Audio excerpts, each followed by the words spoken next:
नमस्कार, मैं डॉक्टर अनिमेश गुप्ता आज आपसे ये डिस्कस करूँगा कि कमर में दर्द में कौन सी ऐसी चीज़ें हैं जिनको हम रेड फ्लैग साइंस कंसिडर करते हैं, जिसमें अगर आपको कमर दर्द जो कि नॉर्मली सबको होता है उसके साथ अगर ये सिम्टम्स भी हो रहे हैं तो आपको किसी न्यूरो फिजिशियन को कंसल्ट करना चाहिए। इनमें से सबसे पहले आता है कि अगर आपके पैरों में कोई झंझनाहट हो रही हो, कोई सुन्नपन हो रहा हो या कोई कमज़ोरी हो रही हो तो उसमें आपको किसी डॉक्टर को तुरंत दिखाना चाहिए। उसके अलावा आपके लैट्रिन के रास्ते या पेशाब के रास्ते में सुन्नपन हो रहा हो, पेशाब करने में दिक्कत हो रही हो, बार बार पेशाब जाना पड़ रहा हो, पेशाब रोकने में दिक्कत हो रही हो या लैट्रिन में कब्जियत हो रही हो या लैट्रिन हो जा रही है पता नहीं चल रहा है, तो उसमें भी आपको ध्यान देना चाहिए और डॉक्टर को तुरंत दिखाना चाहिए।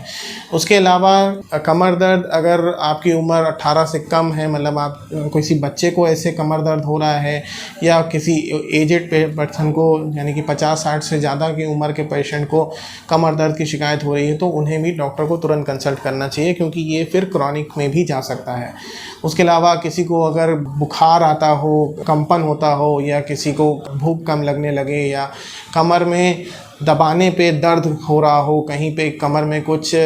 गांठ जैसी महसूस हो रही है या हड्डी खिसक गई हो या छूने पे भी कमर में दर्द हो रहा हो तो उसमें भी डॉक्टर को दिखाने की तुरंत ज़रूरत है। किसी को पहले से ही कोई हिस्ट्री है कि उसको टीबी की इलाज चल रहा है या उसकी रिसेंट में कोई सर्जरी हुई है या कोई चोट लगी है या कभी कोई कैंसर की हिस्ट्री है, तो ऐसे पेशेंट्स को भी अगर कमर दर्द हो रहा है और समय से ठीक नहीं हो रहा है तो उसके लिए डेफिनेटली डॉक्टर को दिखाना चाहिए, ये देखने के लिए कि कमर दर्द जो नॉर्मली किसी कारण से खिंचाव की वजह से या एक्सर्शन की वजह से हो जाता है, उसके अलावा उसका कोई और सेकेंडरी कॉज तो नहीं जिसका इलाज जल्दी होने से आपका सुधार भी हो सकता है